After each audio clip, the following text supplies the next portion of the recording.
أعوذ بالله السميع العليم من الشيطان الرجيم بسم الله الرحمن الرحيم والصلاة والسلام على أشرف المرسلين سيدنا محمد وعلى آله وصحبه أجمعين ونعوذ بالله من شرور أنفسنا ومن سيئات أعمالنا من يهدي الله فهو المهتد ومن يضلل فلن تجد له وليا مرشدا ونشهد أن لا إله إلا الله وحده لا شريك له ونشهد أن محمدا عبده ورسوله أيها الإخوة أيها الأخوات أحييكم بتحية الإسلام تحية من عند الله مباركة طيبة السلام عليكم ورحمة الله وبركاته.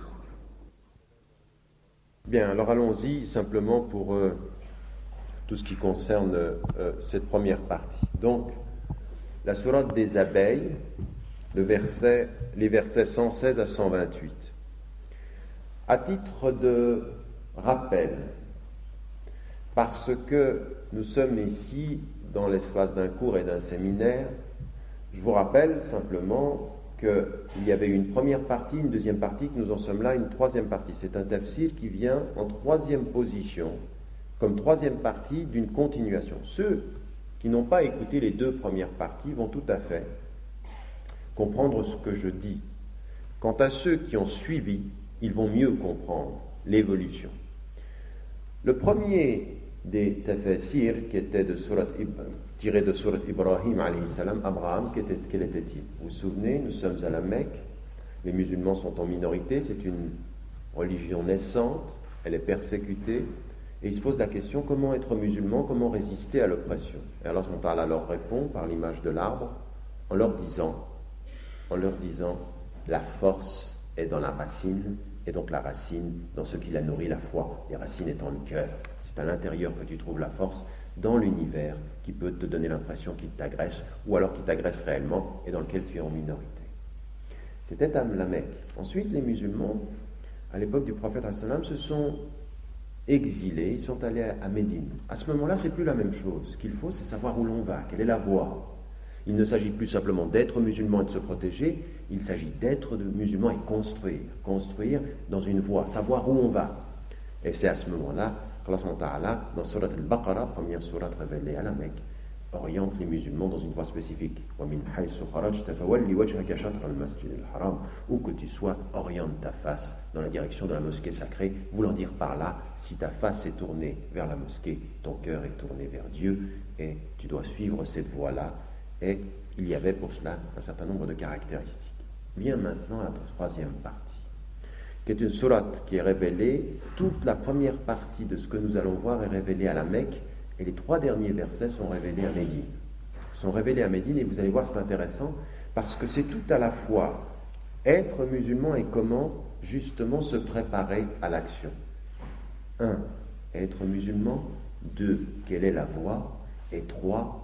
Quelle action? Comment agir? Et ça, c'est ce qui va nous concerner aujourd'hui, et dans les premières pierres, comment poser les premières pierres de l'action, mais surtout dans le tafsir ici, comment agir et quelle doit être notre vision de l'action islamique et de notre engagement dans cette action. Et donc, trois parties à mettre en évidence essentiellement dans ce tafsir. Trois parties. La première, c'est au moment où tu t'engages dans l'action, il y a un cadre, il y a des limites, il y a des choses qu'on fait, il y a des choses qu'on ne fait pas. Toute action suppose que tu aies une conscience éthique. Oui? Est-ce que ce que je fais, ce que je vais faire, ou ce que je m'apprête à faire, ou ce que j'ai l'intention de faire, est bien? Ou est-ce que ça n'est pas justement ce qu'il faut faire, ou est-ce que c'est carrément mal?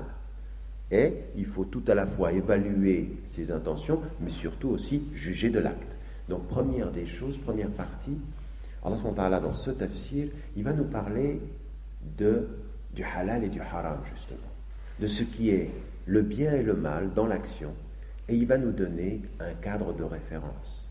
D'où vient le bien et le mal? Comment tu dois agir par rapport au bien et au mal? Qu'est-ce que tu dois t'attendre à être dans le bien et le mal? Voilà le cadre général. Deuxième partie, il va nous donner un exemple. Parce qu'en islam, comme d'ailleurs dans toutes les traditions spirituelles, mais spécifiquement dans la nôtre, il y a toujours cette dimension de l'exemplarité. On le sait, le prophète pour nous est un exemple. Il y a dans l'exemple du prophète le meilleur des exemples pour vous, la meilleure des modèles. Et ici, le modèle qui nous est donné, pour nous c'est intéressant de savoir cela, parce qu'il est dit au prophète de l'islam, de le suivre, c'est le modèle abrahamique. Abraham, comme étant celui qui est la figure universelle de la voie, mais de l'agir aussi, et qui va nous être une référence par rapport à la tradition chrétienne, dont il va être question dans le passage de façon implicite, ou à la tradition juive, dont il est fait mention dans le passage de façon, cette fois-ci, explicite. Bien, donc, suivre un modèle, comment a agi dans cette voie Abraham. Et là, c'est toute la dimension du premier type de travail qu'il faut faire, c'est un travail de soi intérieur. Troisième partie, comment agir par rapport aux autres. Qu'est-ce que tu es dans l'action en face de ton environnement humain? Et c'est la troisième partie. Donc, 1, la voie, les actes, le halal et le haram, comment tu dois le comprendre. 2, comment tu dois agir de toi à toi-même, à l'exemple d'Abraham. 3, comment tu agis devant les êtres humains. Alors, prenons la première partie pour être de ce point de vue tout à fait précis. Alors, la première partie, les versets 116 à 119.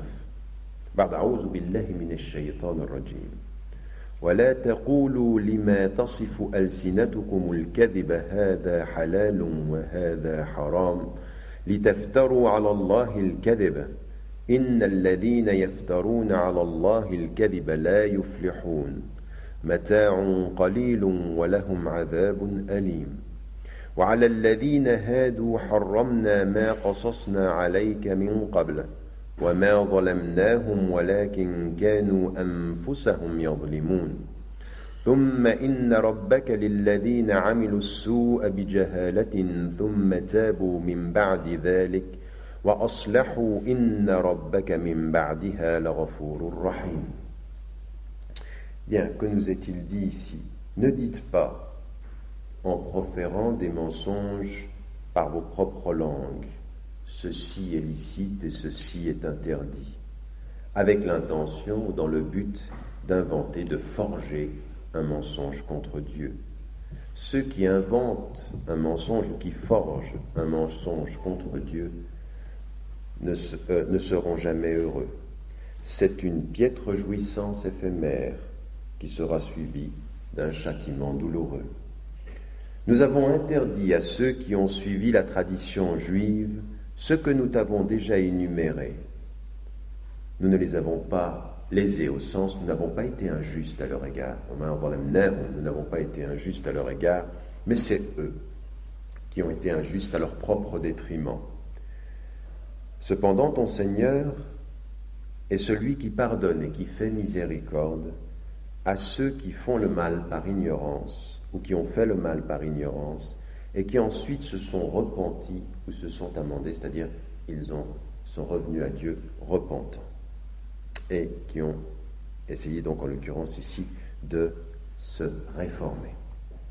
Première partie donc, et nous sommes ici immédiatement dans le cadre de la voie dont je parlais, de l'action. Voilà ce moment-là, il va nous dire, si tu veux agir, tu vas avoir affaire à quoi? Au halal et au haram, au licite et à l'illicite, par la force des choses. Et là, il nous donne une règle.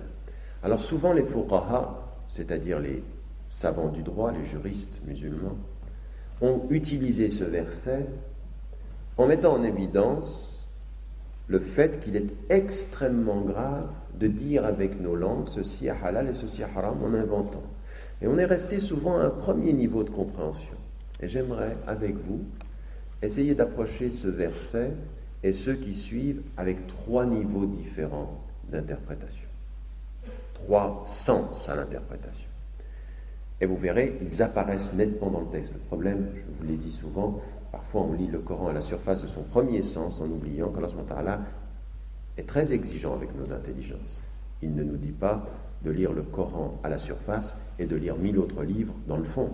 Il nous dit, au nom de tout ce que vous savez faire avec d'autres livres dans le fond, lisez le Coran qui est de la révélation très, très, très au fond, de façon très approfondie et jamais superficielle.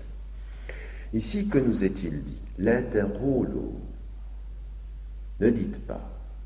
avec vos langues, bima tasifu alsinatukum, avec ce que produit vos langues, ce qu'inventent vos langues, ceci est halal et ceci est haram. Qu'est-ce qu'il est en train de nous dire? Premier enseignement, pour vous les hommes, vous n'avez pas autorité à dire ce qui est bien et ce qui est mal de votre propre chef. Qui est le maître de la création et qui te dit ceci c'est halal et ceci c'est haram? Toi? Non. Nous, ce que l'on sait, c'est que le halal et le haram vient de qui? Ça vient de la révélation. En fait, ça vient d'Allah, ça vient de Dieu. C'est lui qui nous dit ce qui est juste et ce qui est faux. Et il nous le dit comment? Il nous dit par deux voies. Le texte pour l'intelligence et le prophète pour le modèle. Le Coran ou le Sunna. C'est-à-dire le texte révélé et la tradition du prophète dont on sait que le texte nous dit ce qui est halal et haram et que le prophète applique ceci. Et vous savez que la sunna du prophète par rapport au Coran complète, précise et parfois ajoute au sens des prescriptions de nos règles islamiques. Et donc il nous dit une chose très très importante. Soyez très précis. C'est pas simplement penser des choses ou construire intellectuellement. L'eterolo. Ne dites pas avec vos langues. Ça veut dire que votre maîtrise par rapport au halal et au haram doit aller jusqu'au bout de ta langue. Tu ne dois pas, avec ta langue, dire des choses qui ne sont pas fondées sur ce que Dieu a révélé. Premier élément donc, c'est Dieu qui donne la voie. Toi, tu dois chercher à t'approcher dans la compréhension de ce qu'il a révélé et tu ne dois pas inventer. Premier élément donc, dimension de la précision de la langue. Et en plus, la précision de la langue, elle sera fonction de la connaissance de la révélation et de l'exemple du prophète. Donc c'est quelque chose qui est fondé sur deux choses. Un, pour savoir ce que Dieu a dit et que le prophète a appliqué, il faut que tu connaisses. Tu ne peux dire qu'en connaissance de cause. Alors que dans notre communauté, vous avez un certain nombre de frères et de sœurs, après 2 semaines, tu lui poses une question, lui il te répond haram mon frère. Comment haram? Tu as étudié, tu sais de quoi tu parles. Mais non, c'est évident. Moi je prie mon frère. Non mais c'est pas parce que tu pries que tu sais. Et ça c'est une chose très importante. Dire avec sa langue haram, c'est lourd. C'est pas des propos légers. Allah il dit, ceux qui le font, ils ne seront pas heureux. Si à un moment donné tu dis une chose, tu n'es même pas sûr et que tu dis un mensonge, si tu dis d'une chose qui est halal, qu'elle est haram, ou si tu dis d'une chose qui est haram, qu'elle est halal, eh bien tu es en train de mentir. Tu ne peux pas parler sans savoir. Donc première des exigences, connaître ses sources, connaître les références. Et à partir des références, on a des niveaux de clarification. Vous avez des textes en islam, vous avez des textes qui sont clairs, qui ne supposent aucune interprétation. Ils sont authentiques dans leurs sources et clairs dans leur formulation. C'est ce qu'on appelle qat'i thubut wa dalala. Qat'i thubut wa qat'i dalala. C'est-à-dire quoi? Ils sont authentiques. Il n'y a pas de discussion sur l'authenticité du texte. Le Coran pour nous est authentiquement révélé, mais il est clair et définitif du point de vue du sens, comme par exemple tout ce qui concerne l'alcool. Nous on sait que l'alcool il est haram. Quelqu'un qui commence à te dire oui mais il y a un verset où il est dit ne t'approche pas de la prière, commence à bricoler dans le texte, lui dit oui non mais il y a un autre verset après ça. Je te dis vous, c'est-à-dire cesser, et bel ijma ça veut dire non, pas d'alcool. Donc nous on le sait. Là-dessus tu peux répondre quand ce sont des choses aussi claires que ça, le texte est clair. On ne boit pas d'alcool, c'est haram. On ne mange pas de porc, c'est haram. Là-dessus, il n'y a pas des textes qui te permettraient d'avoir... Mais bon, ça c'est le premier niveau, que nous tous, nous devrions savoir. Quand le texte est clair et que l'on sait que c'est clair, là-dessus, tu peux dire haram, parce que tu sais que tu ne peux pas le faire. Oui. Riba, c'est-à-dire travailler avec l'argent de l'intérêt de l'usure, c'est haram. On le sait, ça, les textes sont clairs. Voler, c'est haram. Bien. Donc il y a des choses du premier niveau là-dessus, selon lesquelles on sait. Ensuite, il y a des choses qui sont un peu plus complexes que ça, qui n'étaient pas là à l'époque du prophète, qui n'étaient pas là au moment de la révélation et qui demandent un savoir, et ou des attitudes culturelles, qui demandent aussi du savoir. Et là, il ne t'appartient pas, quand tu ne sais pas, de commencer à donner ton avis comme ça, comme si tu t'étais devenu un moufti local. Si on a certains, c'est des mouftis locaux. Ils te donnent des avis sur tout sans rien, sans savoir. Alors que si tu reviens à ceux qui ont vécu avec le prophète, les premiers sahaba, c'est-à-dire ces premières générations, en particulier tous ceux qui étaient avec le prophète, quand le prophète n'était pas là, quand il est mort, et qu'on allait vers eux et qu'on lui dit, tu peux me donner l'opinion là-dessus, sur cet élément-là, il ne voulait pas répondre. Il disait, va voir l'autre là, lui il va pouvoir te répondre. Tu allais à Médine demander à quelqu'un qui était dans la compagnie du prophète, qui savait, il n'osait pas dire haram. Parce qu'il avait peur, c'était trop lourd pour lui. Il dit, va voir, lui il va te répondre. Il ne voulait pas prendre la responsabilité de répondre à un avis juridique, alors qu'il avait toutes les compétences pour ça. Pourquoi? Parce qu'il a peur de dire une faute, de faire une erreur. Il a peur de donner un mauvais avis. Donc il préfère donner la responsabilité à un autre. Il ne veut pas prendre cette responsabilité, tellement c'est lourd. Nous, tu n'as pas de science, tu n'as pas travaillé, tu ne sais pas tu es vraiment un alim, et tu te permets de donner des avis juridiques. Et la première des choses qu'il faudrait, combien notre communauté serait assainie si on maîtrisait nos langues, et qu'on arrête d'utiliser halal, haram toutes les 5 minutes pour n'importe quoi, quand on ne sait pas. Donc, à un degré clair, on peut le dire, parce que là, les textes sont clairs. Puis un deuxième degré qui demande plus de savoir, plus de compétences, et là, on se souvient de nos prédécesseurs qui faisaient très très attention à cela. Abu Hanifa, radiallahu anhu, qui était un de ces grands savants autour duquel s'est faite toute une école. Les Hanafites, on sait, c'est une école qui est venue au travers de cet homme qui était un grand savant. Quand on venait lui poser une question sur un sujet comme ceci pointu, pas de ces choses où l'alcool ou ça c'était haram, mais un sujet qui était un tout petit peu spécifique, où il fallait travailler sur le texte, il ne disait jamais haram, il avait peur. Vous savez ce qu'il disait quand il savait que c'était haram? Il disait akrahu, je le déteste. Et celui qui allait voir Abu Hanifa, il qu'entendait dans la bouche d'Abu Hanifa akrahu, il savait que ça veut dire haram, il n'osait pas le dire. Il n'ose pas le dire par crainte de Dieu, mais il envoie un message à celui qui l'entend, c'est-à-dire ne le fais pas. Nous, tu n'as peur de rien du tout. À la place d'Abu Hanifa, il y en a combien d'entre nous qui disent haram, je le sais. Moi. Ça, c'est le manque d'éducation de notre rapport aux limites. Parce que quand on a tellement peur de l'environnement, alors vraiment, et puis quand on ne sait pas toute la dimension du savoir qu'il faut pour entrer dans cette réalité de l'islam, alors on finit par parler sans savoir ce que l'on dit. Et là, il faut être très précis. Donc, première démarche, dans la voie de l'action, ne dis pas ce que tu ne sais pas et sois précis avec ta langue. Et il vaut mieux que tu dises « je ne sais pas » que tu dises n'importe quoi. Premier élément. Et comprenez aussi qu'à un certain degré, les savants, ils ont dit akrahu, ils ont dit makruh, c'est-à-dire détester, parce qu'ils avaient peur, vous voyez, cette espèce de crainte du alim devant un avis juridique, de mettre un mot où il sait le poids. Il y en a certains qui n'ont pas osé, puis il y en a d'autres savants qui ont dit à des moments donnés, il faut quand même le dire très très clairement. Et certains se sont mis à le dire sur des cas très précis parce qu'ils ont compris comment fonctionnait la communauté musulmane. Vous savez qu'il y a parmi nous ceux qu'on peut appeler les touristes de la fatwa. Ils cherchent le bon alim. Ils ont envie, dans leur cœur, ils ont envie qu'on leur donne une réponse particulière. Ils font quelque chose, et puis ils vont voir un alim, puis il lui dit non, ça tu peux pas faire. Alors il dit bon, il va voir un deuxième. Et il dit ça tu peux pas faire. 3e, 4e, 5e, 6e, 7e, jusqu'à ce qu'il trouve le 10e alim, le 10e savant qui lui dit ça tu peux faire. Il dit aïwa, voilà, ça c'est mon alim ça. Il y en a 9 qui ont dit non, mais il y en a un qui m'a dit oui, je le prends lui. Ça c'est des touristes. Ils ne cherchent pas la réponse islamique, ils cherchent à voir confirmer par un savant ce qu'ils aimeraient entendre. Au point que parfois ils bricolent l'histoire qu'ils te posent, qu'ils te racontent. Parce qu'ils savent que s'ils disent un mot plutôt qu'un autre, peut-être que tu vas pencher. Raison pour laquelle, des fois, quand les uns et les autres, on peut être questionnés, il faut toujours faire attention. Répète, je veux comprendre la situation dans le détail. Il y en a entre deux portes, ils aimeraient que tu leur donnes un avis comme ça. D'abord, il faut aller chercher l'avis chez les gens compétents, puis il faut être très précis.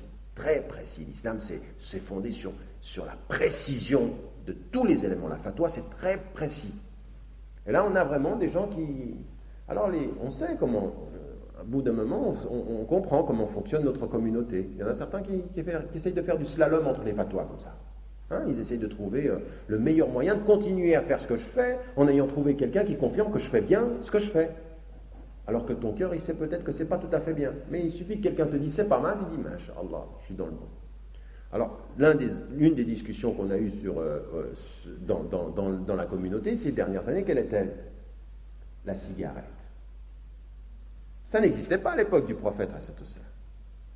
Alors, il y a des savants craintifs, ils ont dit makruh. Dans leur esprit, c'était pour pas dire haram, parce que pour certains, ils ont peur. Ceux qui ont dit makruh au sens c'est détesté parce qu'il y a une possibilité, j'en connais pas qui ont laissé entendre qu'il y a une possibilité. Dans leur esprit, et ce qu'on devrait comprendre, c'est haram.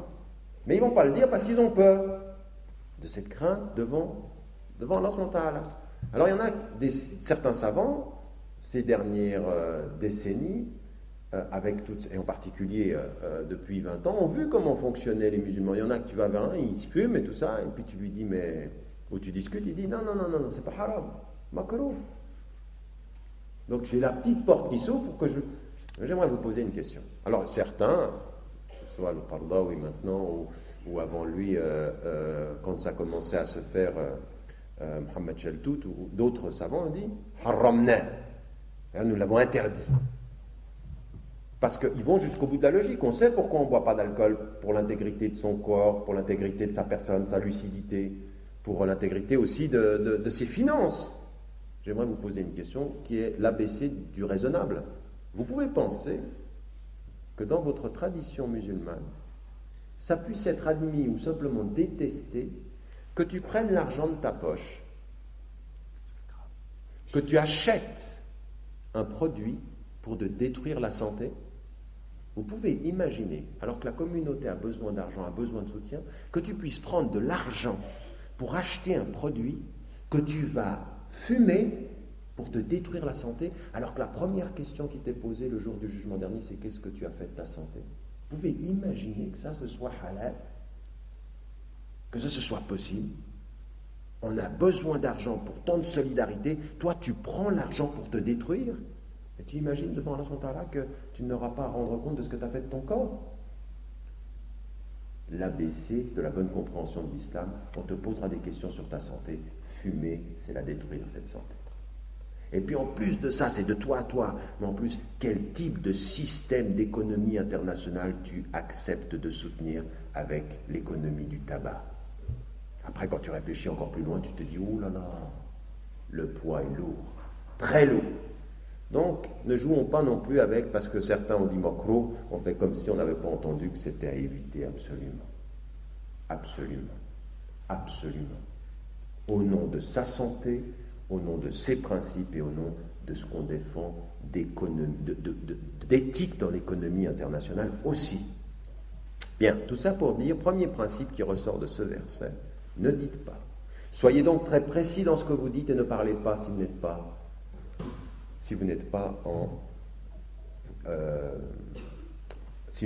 sans maîtriser le sujet sur lequel vous intervenez. Parce que ceux qui le feront ne seront pas heureux par la suite et que c'est un châtiment, c'est une piètre jouissance, on pourra donner l'impression qu'on sait, mais le châtiment par la suite sera douloureux. Et tout de suite dans la compréhension de ce verset qui nous dit ne dites pas, Allah va nous prendre un exemple. L'exemple de peuples qui nous ont précédés ou de traditions qui nous ont précédés. Alors il faut qu'on soit très très clair quand on parle de ça dans le Coran. À des moments donnés, Allah, il nous parle de la tradition chrétienne et il nous parle de la tradition juive dont il nous dit et dont nous savons qu'ils sont min ahlil kitab, c'est-à-dire qu'on respecte leurs croyances, qu'on respecte ce qu'ils sont. Nous avons un respect pour la croyance des autres et la diversité. Une chose est d'avoir ce respect, une autre chose est de comprendre ce qui nous distingue de ces autres traditions. Donc on doit savoir les respecter, mais on doit savoir aussi ce qui nous distingue, quel type d'attitude nous ne devons plus avoir, qui a été l'attitude, par exemple, de ceux qui ont été de la tradition juive ou de la tradition chrétienne. Ils ont eu une attitude, nous on ne doit plus l'avoir parce que ce que l'on comprend, c'est que l'islam est venu rectifier. Il confirme la présence d'un Dieu unique, mais il rectifie ce qui a été, à un moment de l'histoire, changé. Comme le christianisme Le Christ, en l'occurrence, l'a fait par rapport à la tradition juive. Donc nous, on comprend ce cycle. Donc il faut que nous comprenions que c'est une confirmation, et donc nous respectons ce qu'ils sont, et les chrétiens et les juifs, mais en même temps, il faut que nous sachions quelle est la différence. Alors à ce moment-là, à un moment donné, nous parle de ces traditions, nous disant, regardez ce qu'ils ont fait, pour que vous ne fassiez pas la même chose, parce que si c'est la dernière révélation pour rectifier, il ne faudrait pas que vous retombiez dans les mêmes défauts. Le premier défaut du verset, c'est de dire, ne dites pas avec vos bouches, ne forgez pas des choses, c'est pour nous dire aussi une chose, c'est dans la lecture du texte que vous devez tirer le halal et le haram, et pas par des êtres humains. Implicitement, ce que l'on comprend, c'est aussi quelque chose qui nous distingue de ce qu'a été historiquement le rôle de l'institution cléricale dans l'histoire, qui à des moments donnés, au nom de l'infaillibilité du pape plus tard, mais à un moment donné, dans la constitution du corpus de la loi ou des corpus des prescriptions, a vu l'institution cléricale et parfois les représentants de l'Église dire que certaines choses étaient halal, certaines choses étaient des choses licites et des choses illicites. Et que nous, de ce point de vue-là, aucun homme, même pour nous, il n'y a pas de pape en islam, mais même quelqu'un qui aurait le statut du pape, ne peut pas de sa seule voix dire quelque chose qui contredirait la révélation. C'est à partir de ce que dit Dieu que se construit. Et tous les hommes y sont soumis. Et il n'y a pas d'infaillibilité humaine. Il n'y a pas d'infaillibilité humaine. C'est dans la tradition chiite qu'on trouve ceci depuis très récemment d'ailleurs, mais dans la tradition majoritaire de l'islam, il n'y a pas d'infaillibilité humaine. Il n'y a que des gens qui essaient de mieux comprendre ce que Dieu dit et qui doivent dire que ce qu'il a dit, jamais ce qu'eux pensent uniquement eux-mêmes. Donc là, c'est une démarcation par rapport à la tradition chrétienne, ou à certaines formulations ou concrétisations de ce qu'a été l'institution cléricale à travers l'histoire. Et alors, à ce moment-là, là, nous parle de la tradition juive, en nous disant, et quant à ceux qui ont suivi la tradition juive, nous leur avons interdit ce dont nous t'avons parlé. Alors là, Allah subhanahu wa ta'ala fait référence à une sourate du Coran, sourate al-Anbiya, où il nous rappelle quels sont les interdits alimentaires qu'il a prescrits aux Juifs. Et ils sont très très lourds, les interdits alimentaires. Si quelqu'un d'entre vous connaît quelqu'un qui suit avec ferveur et précision le judaïsme orthodoxe, vous savez que c'est très très compliqué. Tel produit ne peut pas être mélangé à tel produit, qu'il ne faut pas mélanger avec telle assiette, il faut renettoyer. C'est difficile. C'est vraiment quelque chose de lourd. Alors, à ce moment-là, il nous explique, c'est pas nous qui avons été injustes avec eux, c'est eux qui ont été injustes à leur propre détriment. Comme pour nous faire comprendre une chose, à force de questions, à force de transgressions, c'est-à-dire, ils ont des lois et ils ne les suivent pas. Et la troisième des choses, parce qu'ils ont rajouté de l'interdit à l'interdit, ils se sont fait tort à eux-mêmes. Et il nous explique une chose très importante pour nous. Et je le dis parce que souvent c'est en train d'intervenir dans notre communauté comme c'est intervenu dans d'autres communautés. Allah nous dit, ne faites pas comme ceux qui vous ont précédés, n'en rajoutez pas. C'est-à-dire, n'ajoutez pas du haram au haram. Allah, il a donné des prescriptions. Il faut s'en tenir à ce qu'il dit. Et non pas que tu viennes avec tes questions et avec plus d'interdits en pensant que plus c'est interdit, plus c'est islamique. D'autres traditions ont fait ceci. Allah leur a donné des lois très difficiles à suivre. Tellement difficiles à suivre, tellement lourdes que par beaucoup d'interdits, on en est arrivé à une situation où ils ne pouvaient plus agir. Et l'exemple, c'est dans le verset qui vient un tout petit peu plus loin, dans Sept, le Shabbat. Un tel degré d'interdiction que pendant 24 heures, ils ne peuvent plus agir. Un interdit qui tue l'action. Alors que vous allez voir que tout ce qui nous est dit sur notre voie, c'est un interdit qui stimule l'action. Ne soyez pas comme ceux qui vous sont précédés, mais surtout vous, ne rajoutez rien d'interdit à l'interdit prescrit, vous n'en avez pas le droit. Donc, soyez précis dans vos langues, mais n'ajoutez pas de l'interdit. Et certains de nos frères et certaines de nos sœurs ont l'impression que plus c'est interdit, plus c'est islamique. Mais qui t'a dit ça? D'où est-ce que tu viens avec ces leçons? C'est pas du tout ça l'islam. L'islam, c'est si je suis fidèle à l'interdit, je suis dans l'islam. Si je rajoute de l'interdit, j'en suis sorti. Comme quand je rajoute du permis. ne rend pas permis ce qui est interdit, mais ne rend pas interdit ce qu'il a permis. Tu n'as pas le droit. Et nous, frileux, craintifs, on ajoute du haram sur du haram sur du haram, parce qu'on a peur. Alors, c'est bien de t'éloigner de ce dont tu doutes, mais ne pas faire de ta religion le royaume du tout est interdit. Certains de nos jeunes en France et en Europe et dans le monde entier, ce qui leur fait très peur dans notre religion, c'est qu'ils ont l'impression que dès que tu rentres dans la communauté, tu rentres dans un royaume où tout est interdit, tu ne peux plus rien faire. C'est comme si penser était un délit. Tu ne dois pas penser, tu dois écouter. Non mais attendez, et sam' wa ta'a, bien sûr, j'écoute et j'obéis dans des choses qui sont prescrites et claires. Mais ma qualité humaine, c'est de développer une créativité, un espace, un souffle. Le prophète, les gens qui étaient autour de lui, ils respiraient, ils le questionnaient, ils l'interpellaient. Là, tu rentres dans l'islam, tu as l'impression copie conforme de celui qui se tait et qui applique. Plus c'est interdit, plus c'est islamique. Pourquoi ? Parce qu'on pense notre islam contre les gens.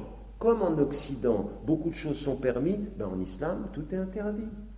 Logique, binaire, fausse, absolument fondée sur rien. Et alors, à ce moment-là, il nous dit, ne soyez pas comme ceux qui ont rajouté de l'interdit. Parce qu'alors, plus il y a d'interdits, moins il y a d'action. Moins il y a de possibilités d'agir. Et vous voyez que c'est comme ça qu'on est. Souvent, il y a des personnes, quand ils rentrent dans l'islam, ils commencent à rentrer dans cet interdit, ils ne savent plus, j'ai le droit, j'ai pas le droit. Tu es tout le temps entre deux. Tu n'as pas confiance. Obsédé par la limite, tu ne sais plus où tu es chez toi. La limite, c'est pour déterminer où tu es chez toi. Mais si tu ne sais plus où est la limite, tu ne sais plus quand tu es chez toi. C'est toujours mal. Donc, l'obsession du haram est quelque chose que l'on doit absolument éviter. Et là, là, il nous dit, ce n'est pas nous qui avons été injustes avec eux, c'est eux qui ont été injustes. Ça veut dire quoi ? Ça veut dire que finalement, tu récolteras ce que tu as semé. Si tu fais de l'islam un espace du tout est interdit, tu récolteras cela par ton attitude. Et le prophète nous l'a dit. Allah, il s'est tu sur certaines choses. Il y a des choses, il ne nous a pas dit haram ou halal. Il nous a dit c'est ouvert. Et ce que l'on sait en islam, c'est al-aslu fil ashya al-ibaha. Le principe premier dans les choses, c'est que c'est permis. On n'est pas coupable, on est d'abord innocent. La présomption d'innocence, c'est une des caractéristiques de la condition humaine en islam. On n'est pas pécheur, on n'est pas coupable. Tu es innocent et tout est ouvert. Pour que tu viennes me dire, dans mes affaires sociales et culturelles, je ne peux pas faire quelque chose, tu dois me montrer le texte qui me dit c'est interdit. Mais tant que je n'ai pas le texte c'est interdit, je peux faire. C'est ouvert. Le terme « el-ma'rouf », « bil-ma'rouf », il y a la dimension de « urf » dans la coutume, des choses qu'on sait être bonnes, qu'on accepte. Donc, sois précis avec ta langue. 2, ne rajoute pas de l'interdit. Donc, tu rentres dans un univers du halal et du haram, où d'abord tu dois faire très attention à ce que tu dis, ne pas être obsédé par la limite, et ne pas être étouffé par la limite. Pas obsédé, pas étouffé. Alors que dans notre communauté, excusez-moi de le dire, à des moments donnés, c'est même pas que tu es obsédé et que tu es étouffé, c'est que tu disparais sous la limite. Et la troisième des caractéristiques, regardez pour nous montrer combien c'est stimulateur d'action. Alors, ce moment-là, il dit, quant à ceux qui ont fait le mal par ignorance et qui reviennent à Dieu repentant, alors, ce moment-là, il est très miséricordieux et il accepte le repentir. En d'autres termes, alors, ce moment-là, non seulement il te dit, ne parle pas, alors, ce moment-là, a mis des limites, respecte-les. 2, il te dit n'en rajoute pas, mais il est en train de te dire, dans cette voie, alors les commentateurs ont dit, ceux qui font le mal, bijahel, ils disent, toute personne, nous tous ici, le moment où tu fais le mal, tu es dans une sorte d'ignorance, que Dieu est avec toi, n'est-ce pas ? Au moment où tu fais le mal, tu es comme un peu ignorant du fait qu'Allah est avec toi. Donc ils disent, c'est pas celui qui a fait le mal dans l'ignorance puis qui est revenu, c'est toute personne qui fait le mal et à un moment donné il se réveille et il demande pardon à Dieu. Et alors Allah il te dit, à ce moment-là, si tu reviens, je te pardonne. En d'autres termes, qu'est-ce qu'il dit ? Il dit, vous connaissez, il y a 6 conditions dans la taouba, dans le fait de revenir à Dieu. On ne va pas prendre les 6 conditions, rappelons simplement les 3. 1, j'ai fait une action elle n'était pas bien, c'est une mauvaise action, je la regrette. 2, je ne veux pas, et très sincèrement dans mon cœur, je ne veux plus la refaire. Donc je demande à Dieu de me pardonner avec l'intention de ne plus la refaire. Et 3, que j'ai la conviction intime à ce moment-là que Dieu l'a effacée. Voilà les conditions. 1, je le regrette et je demande à Dieu de me pardonner. J'ai l'intention sincère de ne plus la refaire. C'est pas comme certains, ils demandent à Allah subhanahu wa ta'ala, oh pardonne-moi, ils ont déjà l'idée d'aller refaire la même chose le lendemain. Non, c'est que je ne veux plus refaire. Et 3, au moment où j'ai fait l'invocation, je dois être persuadé que Dieu m'a effacé mes fautes. Eh bien, Allah subhanahu wa ta'ala, qu'est-ce qu'il nous dit? Il nous dit, ceux qui sont dans la voie, qui sont dans le halal et dans le haram, 1, qui sont précis avec leur langue, 2, qui n'ajoutent pas du haram, eh bien, même ces gens-là, ils vont quand même faire des fautes. Il est en train de nous dire, tu vas faire des fautes. Mais si tu fais des fautes, et si tu demandes pardon, sincèrement, je les efface. Est-ce que vous ne voyez pas de plus grande invitation à l'action? Il est en train de nous dire, agis, avance. Il n'est pas en train de nous dire, étouffe sous le poids du halal et du haram. Non, il y a du halal, il y a du haram, mais tu n'es qu'un être humain. Tu vas avancer, tu vas faire des fautes, tu vas demander pardon, et je te pardonne si tu es sincère. Avance. Sincèrement avance, mais avance. En d'autres termes, le cadre général qui nous est donné ici est un cadre ouvert, strict, précis, ouvert et très humain, très ouvert à notre humanité. Et il nous dit qu'il nous pardonne nos fautes. Et on ne peut pas trouver quelque chose, on ne peut pas trouver une voie qui soit plus ouverte en matière de miséricorde et de rahma. Il nous dit tout ceci, il nous dit, mais même avec tout ça, vous allez faire des erreurs. Vous n'avez pas besoin d'ajouter du haram pour être dans l'erreur. Même avec le peu de haram que j'ai mis, vous allez tomber dedans. Mais revenez, et recommencez, et travaillez, et agissez. La règle pour Dieu, c'est ta sincérité. Ce n'est pas le poids des limites que tu t'imposes, c'est la sincérité que tu as pour les respecter. Vous ne pouvez pas trouver une voie qui soit plus propre à vous dire agis, travaille, fais quelque chose. Première partie de notre tafsir ici, le cadre général. Et bien maintenant, la deuxième partie, comme nous l'avons annoncé, notre modèle. Par quoi commence-t-on maintenant que je sais que je dois y aller, que je dois travailler, que je dois agir, et surtout, précision pour ne pas ajouter trop de dire n'importe quoi sans savoir, ne pas rajouter et ne pas exagérer, ne pas être obsédé, et savoir que Dieu pardonne tout ce que je pourrais faire de mal si ma sincérité est de revenir à lui repentant. Et là, il nous donne comme modèle Abraham alayhi salam. Et qu'est-ce qu'il nous dit? Il nous dit Inna Ibrahim kana ummatan qanitan lillahi hanifa wa lam yaku min al-mushrikin shakiran li an'ami ishtabahu wa hadahu ila siratin mustaqim wa ataynahu fi ad-dunya hasana wa innahu fi al-akhirati lamina as-salihin ثم أوحينا إليك أن اتبع ملة إبراهيم حنيفا وما كان من المشركين. Abraham représentait vraiment tout un peuple ou était un guide. On va revenir sur cette définition ou cette traduction. Il était totalement dévoué à Dieu, c'était un croyant sincère. Il ne fut pas au nombre des polythéistes. Reconnaissant envers Dieu pour ses bienfaits, Dieu l'a choisi et l'a dirigé sur une voie droite. Nous lui avons donné de bonnes choses en ce monde, nous lui avons donné le bien en ce monde, et dans la vie future, il sera certainement au nombre des justes. Nous t'avons ensuite révélé, suis la religion d'Abraham, un croyant sincère, il n'était pas au nombre des polythéistes. Passage très important, deuxième partie, où maintenant que nous avons compris, vous avez vu le cadre du halal et du haram, voilà comme nous devons être avec le halal et le haram, dans l'action, savoir la miséricorde, mais reconnaître la précision, et entre la miséricorde et la précision, jamais d'exagération. Maintenant nous sommes dans la voie, maintenant il faut agir. Quel est notre exemple dans ceci? Et Allah subhanahu wa ta'ala qui nous a dit, implicitement, vous ne suivez pas dans l'application de ce qui est halal et ce qui est haram, la tradition chrétienne au sens où il n'appartient pas à un homme ni à une institution de donner les prescriptions.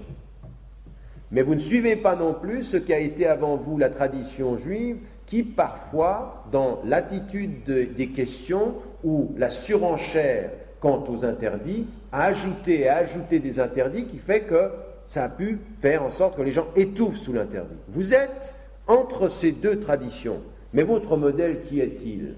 Il est celui reconnu par les trois traditions, c'est Abraham. Et la vraie question pour nous, quand nous sommes en Europe, écoutez-moi bien, parce que parfois quand vous dites, moi je suis le prophète Muhammad alayhi salam, c'est juste ça, bien entendu que le musulman suit le prophète Muhammad alayhi salam. Mais ce qu'il faut que nous faisions comprendre aux gens, c'est que le prophète alayhi salam, il suit qui? Il suit la tradition d'Abraham. Nous voulons en Europe être des citoyens porteurs et témoins de la tradition d'Abraham. Celle qui nous unit tous, chrétiens et juifs, c'est ça notre lien.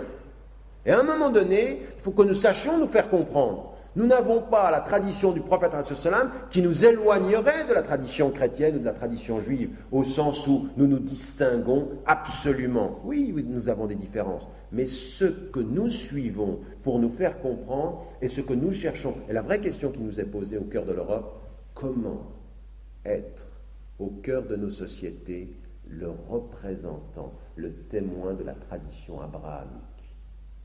Et quand vous dites ça aux gens autour de vous, ils vous comprennent mieux. Parce qu'ils comprennent que du lien de Muhammad jusqu'à Abraham, il y a une filiation qui est celle que vous avez envie de suivre. Et tabi' millata Ibrahim. On t'a révélé qu'il fallait que tu suives la tradition d'Abraham. Et cette tradition d'Abraham, elle est immédiatement présentée de façon extraordinairement précise. Malheureusement, là aussi, en lisant cela, nous ne nous arrêtons pas sur la précision des termes dans les versets coraniques. Allah subhanahu wa ta'ala nous dit « Inna Ibrahima kana ummah » Abraham était ummah, a été considéré. Alors, je vais revenir sur les définitions. Reprenons les mots. Inna Ibrahima kana ummah. Ummah, premier. Qanitan lillah. Qanitan. Deux. Hanifa. Walam yakum min al-mushrikin. Puis ensuite, shakiran li an'ami. Quatre termes qui sont destinés ici à qualifier Abraham. Donc des adverbes ici. Inna Ibrahima kana ummah. Ummah, les commentateurs nous ont dit, ça a plusieurs sens. Ça a plusieurs sens. Les premiers ont retenu simplement une chose qui est une des formules arabes, qui est de dire c'était une sorte de guide, un être qui enseignait aux gens. Yu'allimun nas, nous dit Ibn Kathir. C'est-à-dire, c'était une sorte de guide, de modèle qui enseigne aux gens la voie. C'est la raison pour laquelle il est l'Ummah. À lui tout seul, il est celui qui enseigne. On disait par exemple à l'époque du prophète de Mu'ad ibn Jabal, radiallahu anhu, on disait Mu'ad Ummah, c'est-à-dire c'est un guide, une sorte de référence en matière de savoir, yu'allimun nas, il enseignait aux gens la religion. Deuxième des définitions qui a été mise en évidence également par un certain nombre de commentateurs, c'est de mettre en évidence que Ibrahim alayhi salam, Abraham, à une certaine époque, il est le témoin du monothéisme, Hanif. Il était celui qui portait le monothéisme, le tawhid devant des peuples qui étaient autour de lui, qui étaient des peuples polythéistes. En d'autres termes, il était le témoin du monothéisme, comme s'il était à lui tout seul le peuple qui résistait à tous les peuples polythéistes. Et donc ici, c'est ce résistant au polythéisme par l'affirmation du monothéisme. Donc, il était ummah au sens où il résistait au polythéisme, à des peuples polythéistes. Plus récemment, à partir du siècle dernier et dans les commentaires plus récents, un certain nombre sont allés un tout petit peu plus loin dans la compréhension littérale de ummah. Inna Ibrahim kana ummah. Ummah, qu'est-ce que c'est? C'est une société, c'est une communauté. Et c'est l'insistance sur le fait qu'à lui tout seul, il était une communauté. Il avait en lui toutes les dimensions maîtrisées de ce qu'est une société organisée. Et le cœur, et la tête, et le corps, tout était en harmonie. Il était à lui tout seul la dimension de la collectivité. Un peu dans ce qu'on connaît dans les traditions orientales, le macrocosme et le microcosme. Il avait une sorte de microcosme intérieur et il maîtrisait tout ça. Il était à lui tout seul une société maîtrisée et harmonisée. Comme on dit également, tadbiq al-sharia fi qalbi. C'est-à-dire, il appliquait les éléments de la voie et de la loi dans son cœur. Oui, ce qu'on avait déjà vu, c'est-à-dire qu'il maîtrise les dimensions de sa vie. Il est maître et il produit l'harmonie, maître au sens de soumis à Dieu, mais maître de son intimité. Les trois interprétations que je viens de vous donner de ce seul terme ne sont pas contradictoires, on peut les unir. On peut les unir et on peut les comprendre. Et pour nous, c'est important de savoir qu'Allah subhanahu wa ta'ala, il est en train de nous dire, sur la voie du halal et du haram, sur la voie de l'action, tu dois suivre un homme. Et la première des choses, c'est que cet homme qui est ton modèle, il est une umma. Inna Ibrahim kana umma, et tu réfléchis. Qu'est-ce que ça veut dire pour nous? Première des choses, si on reprend ce qui a été dit sur la vie intérieure, ce qui est demandé, tu rentres dans l'action. Par quoi tu commences? Par ta vie intérieure. Réformer, maîtriser, savoir maîtriser les différents éléments de ta vie spirituelle, de ta vie intellectuelle, de tes émotions, de ta sensibilité, de ton corps. Quand tu rentres dans le monde de l'action, ton premier champ, c'est toi-même. Le premier espace de la maîtrise, c'est ton cœur, c'est ta conscience, c'est ta vie intime. Qui t'en donne l'exemple? Abraham. Il est un modèle pour les hommes, mais il est d'abord une société organisée, un homme qui se maîtrise. Il commence par lui. La première des dimensions. Alors que beaucoup, ils peuvent regarder la société, haram, halal, haram, halal, haram, et rien à l'intérieur. Ils sont les juges de toutes les sociétés, de toute l'extériorité, mais jamais les organisateurs de leur intimité. Jamais à l'intérieur. Toujours à la périphérie. Et nous tous, nous sommes en danger de cela. Chacun dans nos vies, à des moments donnés, il faut refaire ceci. Se souvenir, Inna Ibrahim kana umma. Donc, là où tu es, quand tu rentres dans le domaine de l'action, le premier espace, maîtrise intime et intérieure. Deuxième des choses qui est venue de umma, il était résistant au polythéisme. Et là, ça c'est une chose déterminante. C'est-à-dire, pour nous, au cœur de l'Europe, au cœur de nos sociétés de consommation, des sociétés qui produisent énormément d'avoir, de résister au monothéisme. C'est-à-dire que quand on te voit, avec tout le travail que tu fais intérieur et de maîtrise, que tu sois le témoin de la lutte contre tous les polythéismes. Alors évidemment, il y a le polythéisme de l'adoration, des idoles, des statues, tout ce qu'on sait, le polythéisme ancien, mais il y a le nouveau polythéisme. Le polythéisme qui consiste à adorer l'argent, à adorer la réputation, à adorer le pouvoir, à adorer les belles voitures, à adorer les beaux vêtements, à s'adorer, à bien s'aimer. Le polythéisme caché. Tu dois être dans cette société le témoin de la libération au nom de Dieu. Tu es pour Dieu et tu te libères de tous ces polythéismes qui sont des polythéismes pervers parce que subtils. Tu dis la ilaha illallah mais t'aimes bien ton porte-monnaie. Tu dis la ilaha illallah mais t'aimes bien les belles voitures. Tu dis la ilaha illallah mais t'es totalement obsédé par l'apparence. Combien il y en a qui dans leur manière d'être, vous sentez la contradiction. Ils te disent la ilaha illallah, je crois en Dieu, et vous sentez qu'il y a une chose très très importante, c'est qu'ils sont très dépendants du regard que les autres portent à leur esthétique. Se libérer jusqu'à là.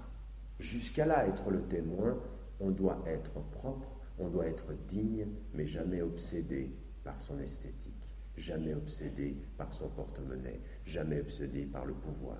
À des moments donnés aussi, un certain nombre de frères, ils sont ici dans le travail islamique et tout ceci, puis quand tu les vois, tu les sens tellement obsédés par un rapport au pouvoir, tu dis non, tu peux pas, tu dois te libérer de ça aussi. Ça aussi, c'est terriblement subtil. Tu dis Dieu, et au nom de Dieu, tu veux le pouvoir. Ça, c'est grave. Donc, deuxième des qualités, la lutte contre le polythéisme. C'est dans Umma, ça. La troisième, c'est yuhallimun nas, une sorte de modèle. Et là aussi, au cœur de ces sociétés-là, suivant la voie d'Abraham, où que tu sois, tu es un dispensateur de savoir.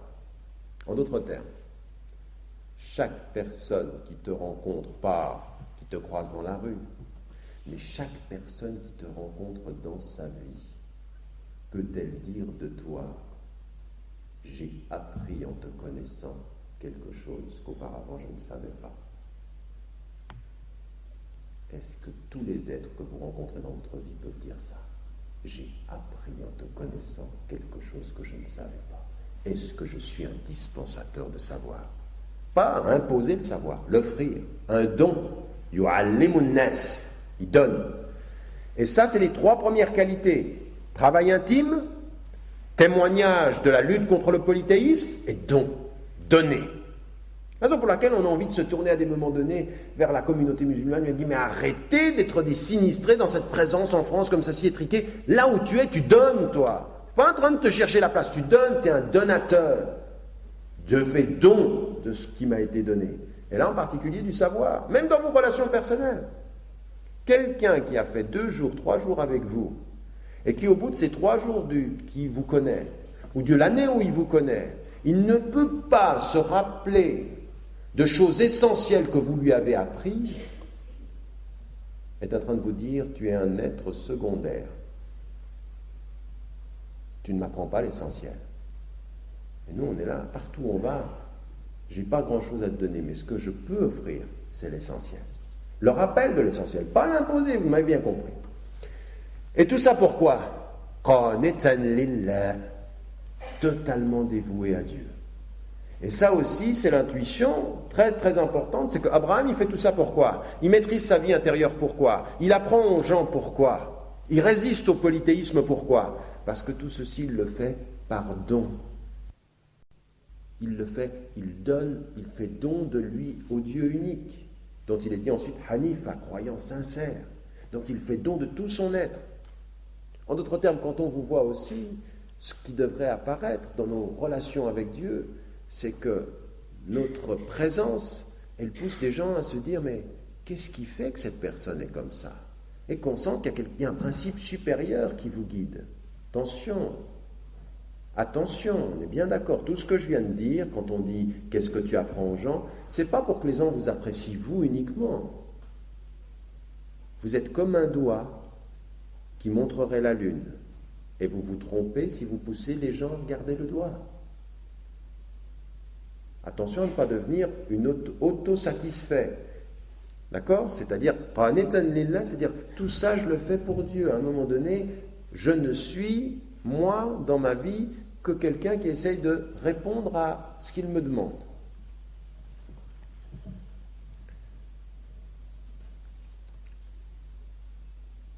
Donc, de répondre à cet appel de mon cœur vers le transcendant. 1.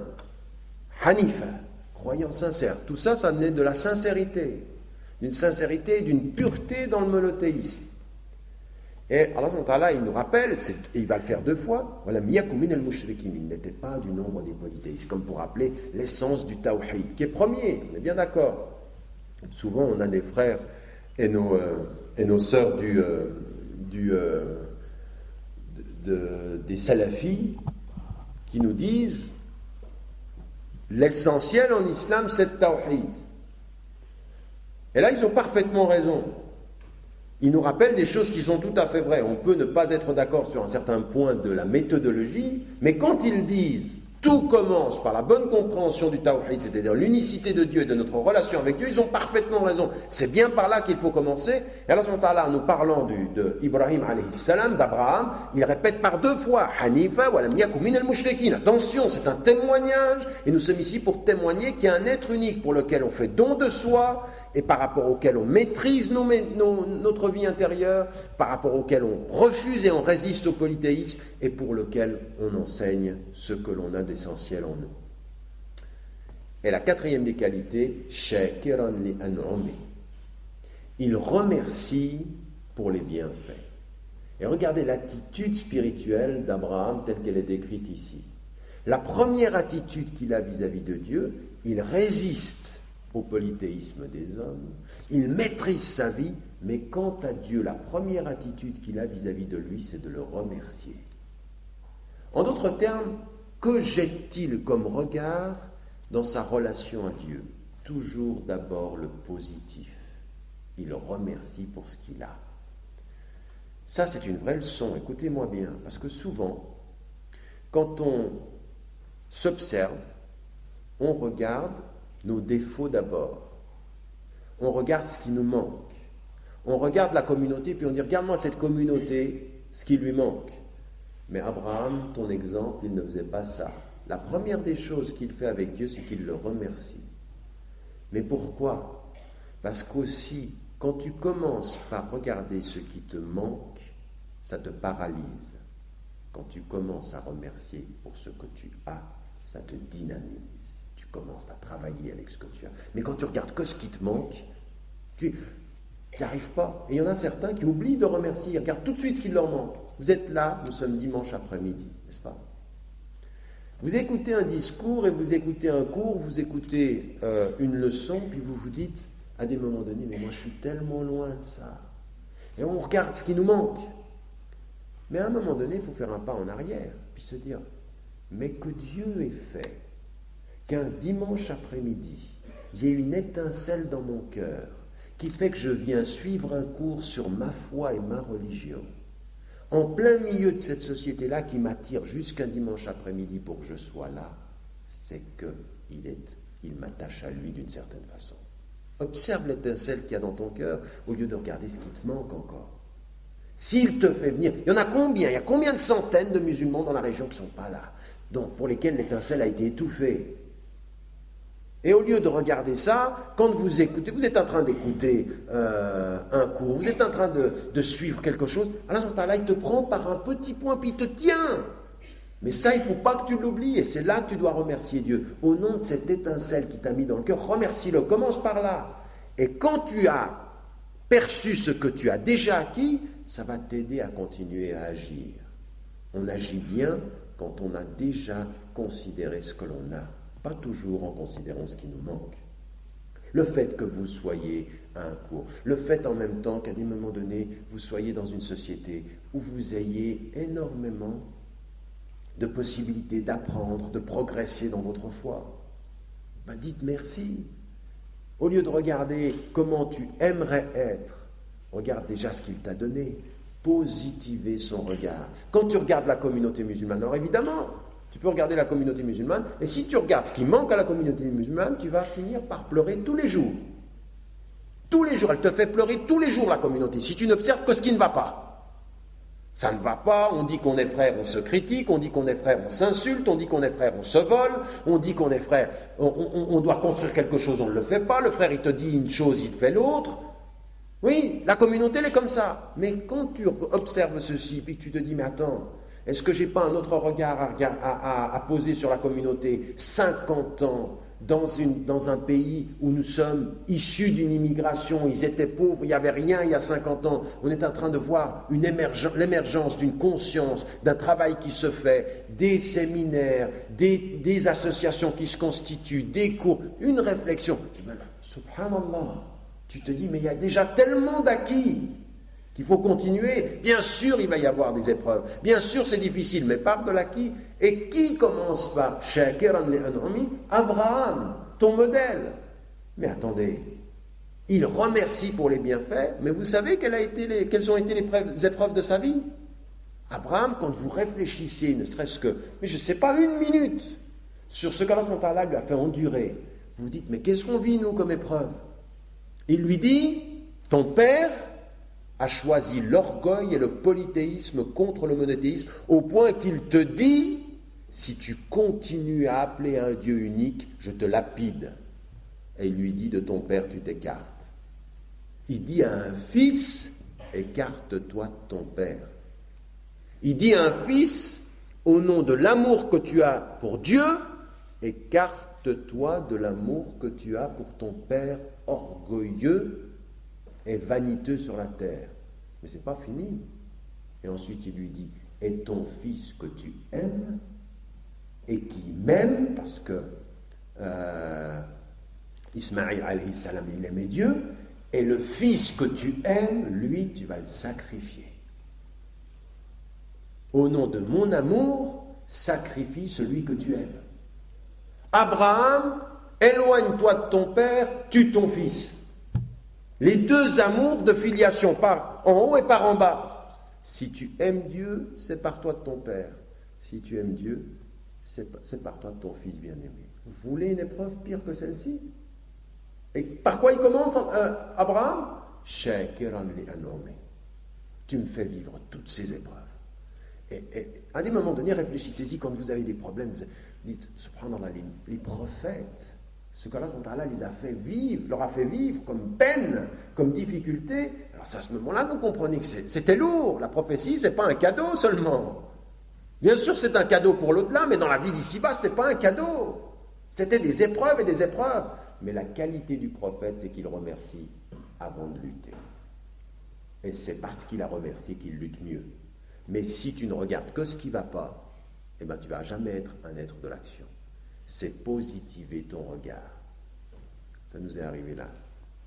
Un moment, on était avec un groupe de frères, tout à coup, il y a un frère qui prend la parole et il positive les choses. Il faut regarder les choses de point de vue positif. C'est comme ça qu'on est en islam. Parce que c'est comme ça qu'était Abraham. Parce que c'est comme ça qu'était le prophète as-salam.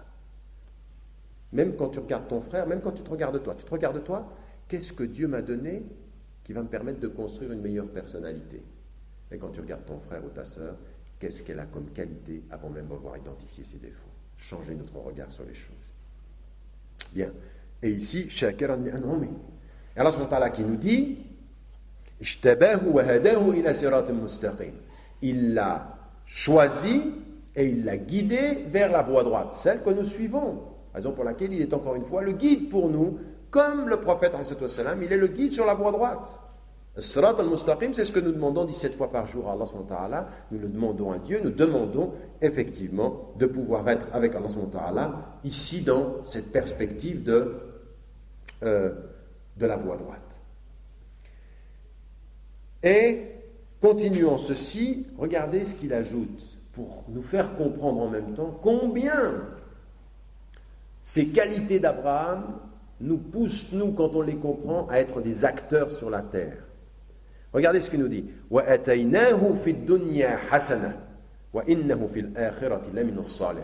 Et nous lui avons donné sur la terre le bien, le bien-être, la reconnaissance, ici, de bonnes choses sur la terre, en ce monde.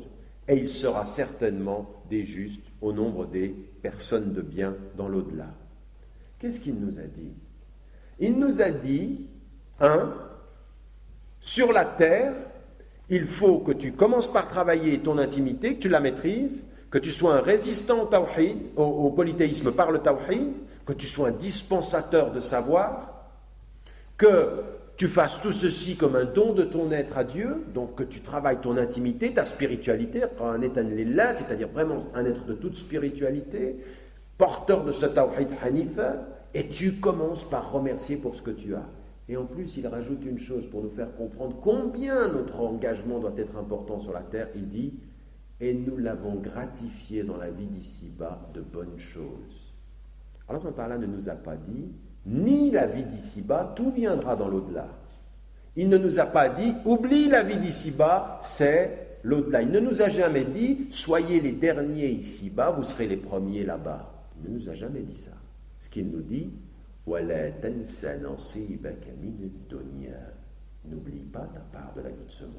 Et le meilleur exemple, c'est que Abraham, alayhi salam, qui a été mis à l'épreuve, qui a commencé par remercier, il est pour l'éternité et universellement reconnu comme un être de bien. Il avait une réputation qu'il a protégée ici-bas. Et Allah subhanahu wa ta'ala lui a donné des bienfaits ici-bas. Donc il ne te dit pas ni ta vie d'ici-bas, il te dit trouve un équilibre.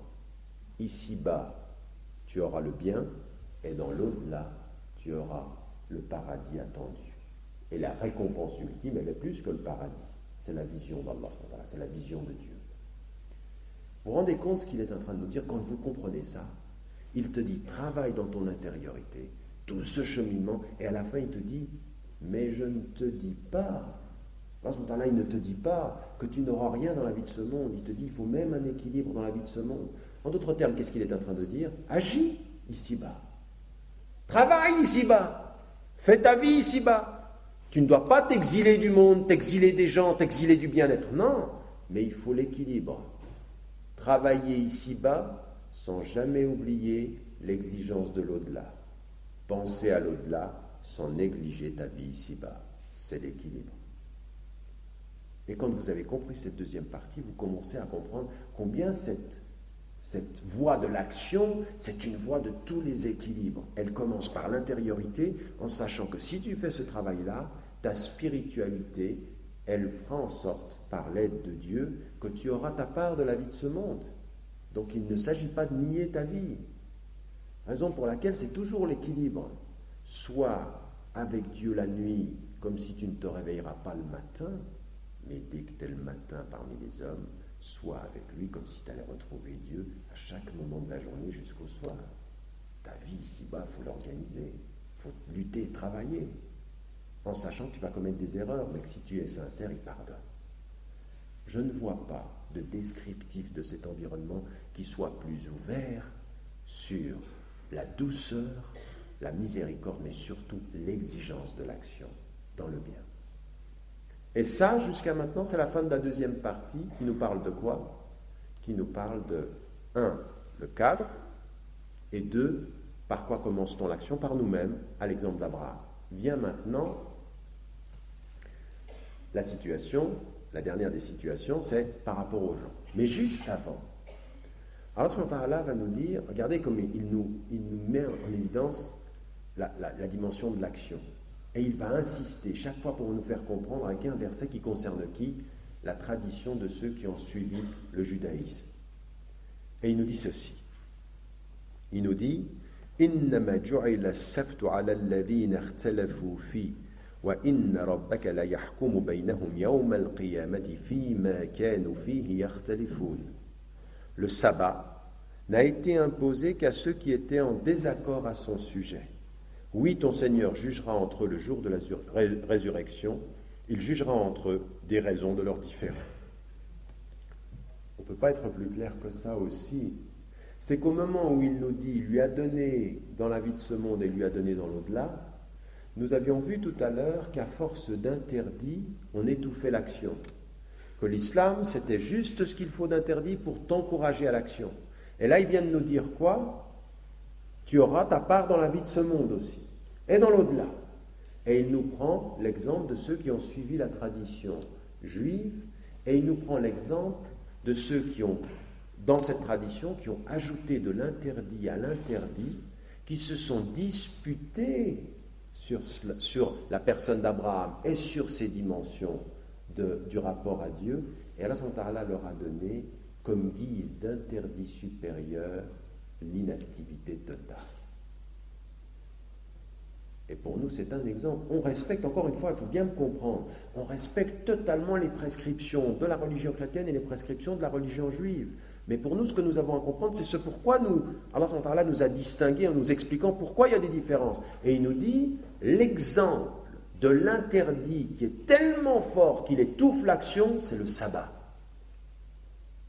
Où l'être humain, qui suit la tradition juive, orthodoxe, vous savez qu'ils ne peuvent même pas toucher un interrupteur. Aujourd'hui, on a des techniques, tu passes devant un faisceau qui allume la lumière, parce que tu ne peux pas toucher, tu es inactif pendant 24 heures. Alors après, on a eu avec le temps, il y a eu des exégèses par rapport à ça. On a dit que c'était le repos de Dieu. Maintenant, dans la tradition chrétienne, on dit non, on ne parle pas du repos de Dieu, c'est Dieu qui s'est retiré du monde. Mais pour nous, l'exemple, c'est un interdit qui est une sorte de punition parce qu'il provoque quoi? L'inactivité. Alors qu'en islam, tous nos interdits et tout notre cadre et tout notre travail, c'est limité pour orienter et dynamiser, jamais pour étouffer. Mais attention à 3 choses. 1, si tu parles sans savoir, tu commences à nous étouffer. Si tu parles et que tu rajoutes de l'interdit à l'interdit, tu commences véritablement à devenir oppresseur, c'est-à-dire tu nous étouffes vraiment. 3, si tu rajoutes à cela la dispute, alors vraiment là on ne bouge plus. Ça vous dit rien, ça, par rapport à notre communauté? Des gens qui réussissent à se disputer sur des détails du fiqh, des détails du halal et du haram, alors qu'il y a tant de choses à faire, on se dispute et on perd nos forces dans la dispute. Un jour, un homme rentre dans une mosquée, un imam rentre dans une mosquée, et qu'est-ce qu'il voit? Il voit des musulmans en train de se disputer à l'heure de la prière, juste avant la prière. Ils se disputent sur l'iqama, l'appel à la prière. Et tu ne dois pas faire ceci, il se dispute dans la mosquée sur l'iqama. Et qu'est-ce qu'il fait lui? Il rentre et il voit ça, dépité du spectacle, il passe à côté d'eux, il va faire la prière. Et il ne s'occupe même pas d'eux. À la fin de la prière, eux, ils l'ont vu, ils se sont arrêtés, ils sont allés prier. Et puis à la fin, ils lui disent, mais comment est-ce que tu fais la prière sans iqama, l'appel à la prière? Donc comment est-ce que tu es possible? Il leur dit, écoutez-moi bien, l'iqama là, sur laquelle vous étiez en train de vous disputer, c'est une sunna. La prière, c'est un wajib, et la fraternité, c'est un autre wajib. Je préfère travailler sur le wajib que de me disputer sur le détail. Parce que quand tu te disputes, tu te divises et tu perds ton énergie. Vous savez pourquoi nous ne connaissons pas quand est-ce que c'est Laylatul Qadr? Parce que le prophète, quand il allait sortir pour annoncer Laylatul Qadr, qu'est-ce qu'il a vu? Il a vu des gens qui se disputaient. Cette espèce de dispute inutile qui, à un moment donné, nous fait perdre l'essentiel. C'est le symbole de ça. Et là, Allah subhanahu wa ta'ala, il nous prend cet exemple pour nous dire, attention, ce n'est pas votre voie. Mais en nous disant, ce n'est pas notre voie, il nous dit une chose, si vous faites ce qu'ils firent, vous allez récolter ce qu'ils ont récolté. À semer la même chose, on récolte la même chose. Vous voulez un halal et un haram qui vous paralyse, continuez comme ça. Disputez-vous halal, haram. Il y en a qui sont encore dans des discussions sur la viande halal et haram, on a l'impression qu'il n'y a que ça au monde. Ils peuvent te dire si tu es un bon musulman ou un mauvais musulman par là, alors qu'il y a plusieurs avis juridiques sur la question. Ce n'est pas l'essentiel. Bien sûr, c'est important. Fais ton choix, mon frère. Mais tu ne vas pas nous faire passer 10 ans à discuter de ça. Alors que la communauté a tellement d'actions nécessaires sur un autre domaine. Sache où est l'essentiel et des limites où est le secondaire. Et surtout, ne fais pas ce qu'ils ont fait. Dernier élément, qui est notre conclusion en même temps, Allah subhanahu wa ta'ala nous dit ceci. Maintenant, nous parlons de la troisième étape, comment tu dois être avec les gens. Donc, j'espère que vous suivez bien l'ordre des choses. Oui? Le cadre, comment je suis avec moi-même, comment je suis avec les gens. Ud'u ila sabili rabbika bil hikmati wal maw'izati al hasanati wajadilhum billati hiya ahsan. Inna rabbaka huwa a'lamu biman dhalla an sabilihi wa huwa a'lamu bil muhtadin. Wa in 'aqabtum fa'aqibu bimithli ma 'uqibtum bih. ولئن صبرتم لهو خير للصابرين واصبر وما صبرك إلا بالله ولا تحزن عليهم ولا تك في ضيق مما يمكرون إن الله مع الذين اتقوا والذين هم محسنون. Ici, Allah subhanahu wa ta'ala nous dit ceci. Appelle ou invite, je reviendrai sur la définition, les hommes dans le chemin de ton Seigneur par la sagesse, au moyen de la sagesse, et par une belle exhortation, par une belle recommandation. Et discute avec eux de la meilleure des façons. Oui, ton Seigneur connaît parfaitement celui qui s'égare hors de son chemin, comme il connaît ceux qui sont bien dirigés. Si vous êtes agressés ou répondez de la même façon, mais il est préférable pour vous d'être patient endurant. Cela est mieux pour ceux qui sont doués d'endurance et de patience. Sois patient, que ta patience soit en Dieu, ta patience vient de Dieu. Ne t'afflige pas sur eux, ne sois pas oppressé à cause de leur ruse. Dieu est avec ceux qui ont une conscience intime de sa présence ou qui le craignent. Dieu est avec ceux qui font le bien. Bien. Ici, il nous dit et il nous est fait part de comment nous devons être avec les gens dans l'action. Ud'u ila sabili rabbik. Appel à la voix. Alors là, il faut que nous nous mettions d'accord. Parce que parfois, dans la traduction de da'wa, ou dans la traduction de da'wa, c'est-à-dire la prédication, l'appel, nous avons des difficultés à traduire le terme. Nous avons des difficultés à traduire le terme parce que ce n'est pas un terme qui se traduit littéralement. C'est un terme qui doit se traduire par ce que nous savons que nous devons faire et ce que nous savons que nous ne pouvons pas faire. Alors, qu'est-ce que nous avons à faire? Nous avons, en tant que musulmanes et musulmans, apporté témoignage de notre foi. Ce que nous savons dans un autre verset, litakunu shuhada ala nas, pour que vous soyez témoins devant les gens. Ce que je sais que je ne peux pas faire, qu'est-ce? Je ne peux pas changer le cœur d'un être humain. Innaka la tahdi man ahbabt. Tu ne guides pas qui tu aimes.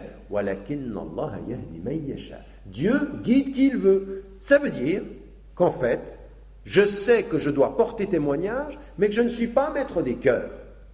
Je ne change pas le cœur d'un être. Je ne peux pas faire du prosélytisme, comme on dit, qui consisterait à vouloir gagner des convertis. Ce n'est pas mon travail, ça. Moi, je dois être témoin devant les gens de ce que fait de moi ma foi et de ce que font de moi mes valeurs. Mais pas plus que cela. Premier élément donc, même le prophète, au chevet de son propre oncle, il n'a pas les moyens de le convertir et de changer son cœur. Et quand il parle de lui-même, le prophète, il se tourne vers Allah subhanahu wa ta'ala et qu'est-ce qu'il dit? Ya muqallib al-qulub. Ô toi qui changes les cœurs, qui tournes les cœurs à ta guise. Et il lui dit même thabbit qulubana ala taqwa ou ala dinik. C'est-à-dire enracine nos cœurs dans la piété ou dans la religion, dans la foi. Donc même pour toi c'est Dieu. Alors pour les autres ça ne peut pas être toi. Donc je dois porter odron, c'est-à-dire appel dans un sens de témoigne, en sachant la limite. Tu ne changes pas le cœur des gens. Mais il y a encore une deuxième chose que je ne peux pas faire. Alayka al-balagh wa alayna al-hisab. Toi, tu dois transmettre, témoigner, mais tu n'as pas à juger. À toi, la transmission, nous dit Allah subhanahu wa ta'ala, il dit ça au prophète, et à nous, le compte. C'est lui qui fait les comptes. Donc, j'ai une chose à faire. Appeler au sens de porter le témoignage. Et je sais qu'il y a deux choses que je ne peux pas faire, changer le cœur d'un être et le juger. Je ne suis ni maître des cœurs, ni maître des tribunaux. Il n'y a qu'un seul maître pour les cœurs et un seul maître pour le tribunal, c'est Allah subhanahu wa ta'ala. Je ne suis qu'un témoin. Raison pour laquelle également, Cheikh El-Maoulaoui, quand il parle de la situation dans laquelle nous sommes en Europe, il dit, nous sommes dans Dar el-Da'wa. Et dans tout ce que je viens de dire, si on a bien compris, on comprend bien ce que c'est. Nous sommes dans cet espace dans lequel nous appelons, nous expliquons, nous témoignons de ce qu'est l'islam. Et il prend comme exemple la période mécoise, où le prophète était dans cette période-là. Et à l'étude, dans le livre par exemple « Être musulman européen », ma proposition est d'utiliser le terme « dar al-shahada ». Parce que si on doit traduire « da'wa » en français, ça peut être très très mal compris. Les gens peuvent comprendre la prédication, l'appel, en fait ils vous disent « mais qu'est-ce que vous voulez nous convertir ?»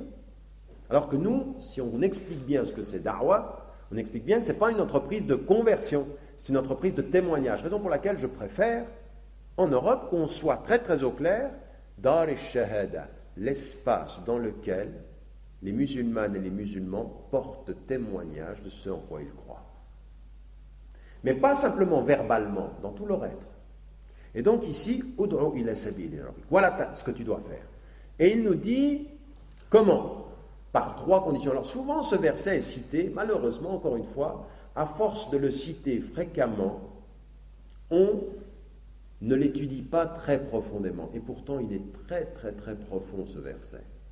Alors Allah nous dit, appelle à la voix, c'est-à-dire porte témoignage, par trois conditions. Et regardez, les trois conditions concernent toi. Il n'y a aucune condition qui concerne l'autre. Vous allez voir pourquoi. Parce que dès que vous comprenez le verset, vous comprenez sa profondeur. Bil hikma, par la sagesse. Wal maw'izatil hasana, la bonne exhortation, la bonne recommandation. Wajadilhum billati hiya ahsan, parle-leur de la meilleure des façons. Trois conditions.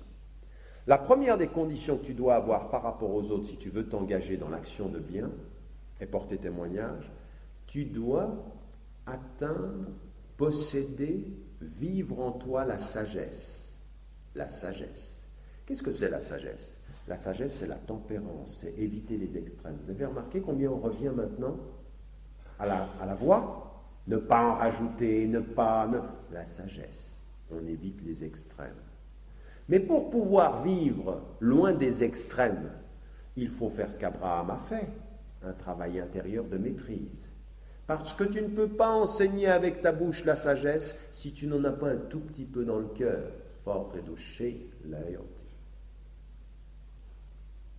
C'est-à-dire il ne peut pas le donner. Celui qui n'a pas quelque chose, il ne peut pas le donner. Et donc ici, ce qui nous est mis en évidence, c'est que tu dois appeler les gens par la sagesse. Et là, attention, ce n'est pas uniquement le verbe, la sagesse du comportement, la sagesse de l'être. Et ensuite, il y a aussi le verbe, la sagesse du propos et la sagesse du comportement. Donc Allah subhanahu wa ta'ala, il te dit, fais attention à qui tu es. Bil hikmah. 2, wal maw'azatil hasana. Fais attention à ce que tu dis. La bonne recommandation. Et donc, deuxième des conditions, donc 1, tu dois t'emplir d'une certaine sagesse dans ton comportement, dans ton être. 2, tu dois dire aux gens des paroles de bien.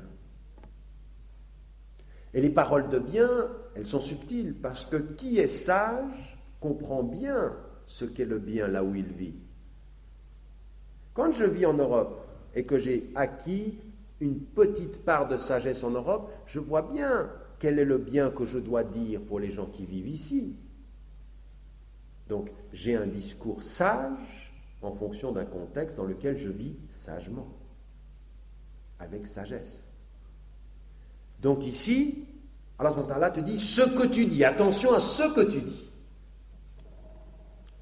Troisième des qualités, wajadilhum billati hiya ahsan, et parle-leur de la meilleure des façons. Et là, qu'est-ce qu'il dit? Comment tu le dis? Il faut que tu fasses attention à comment tu dis les choses.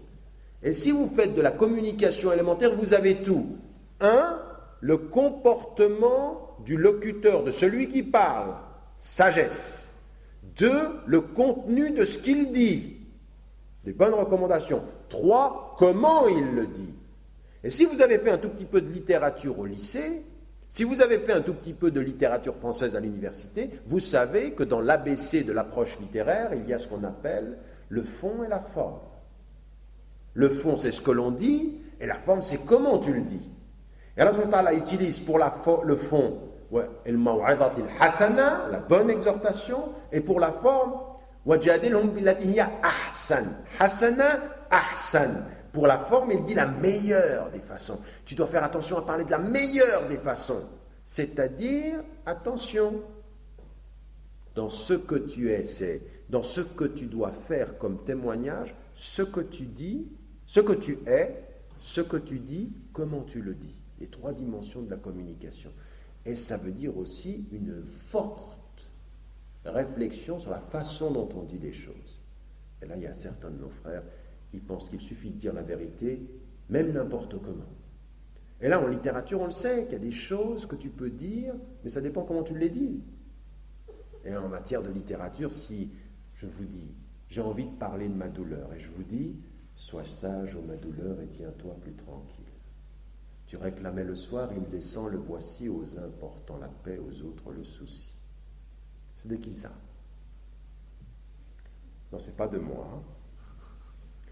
Dis donc, vous êtes quand même des Français de confession musulmane. En gros, vous êtes ignorants de Baudelaire. C'est un peu grave, ça, hein? Et on a dit que tout ce qui était bon, on le prenait. Qu'est-ce qu'il dit? Il dit dans le fond qu'il parle à sa douleur. Et il le dit en vers, en alexandrin, sois sage, ô ma douleur, et tiens-toi plus tranquille. Il dit avec la forme quelque chose d'extrêmement élaboré dans le fond. Et il met dans la forme quelque chose du fond. Et le Coran nous dit exactement ça. En islam, la forme fait partie du fond. La forme de ce que je dis fait partie de ce que je dis. Si tu as compris. Ça veut dire réfléchir à la meilleure des façons. Tu dois faire vraiment un travail sur comment je peux m'exprimer. Pas simplement j'ai à dire quelque chose et puis je ne regarde pas comment je le dis. 3 qualités. Ta sagesse dans ton comportement, la portée de ton propos dans ce que tu dis et la beauté de comment tu le dis, la sagesse de comment tu le dis. En d'autres termes, un témoin pluridimensionnel, dans toutes les dimensions de ton être, dans ton comportement par la sagesse. Et la sagesse, tu ne l'acquiers qu'en ayant travaillé sur ton cœur et ton intimité. La bonne recommandation, et pour pouvoir dire un contenu important, il faut que tu aies le minimum de connaissances pour pouvoir le dire. Et 3, la meilleure des façons.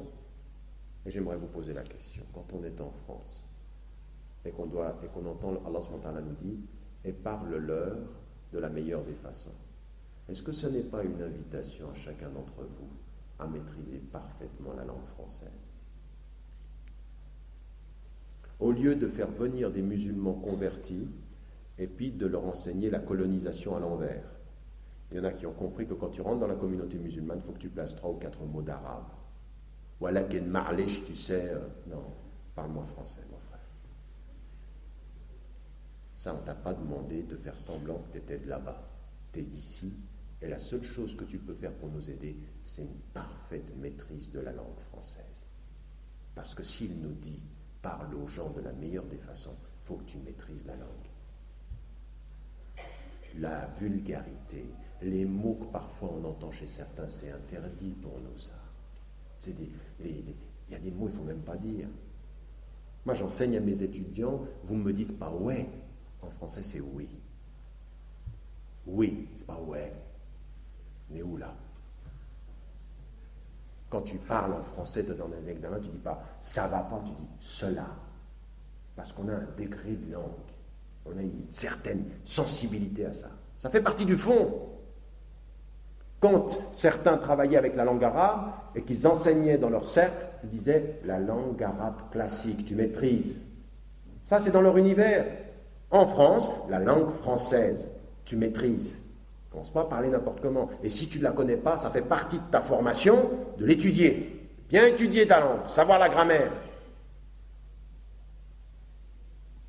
Ça fait partie de ça aussi. Des choses très importantes sur lesquelles il faut que nous concentrions un tout petit peu notre attention.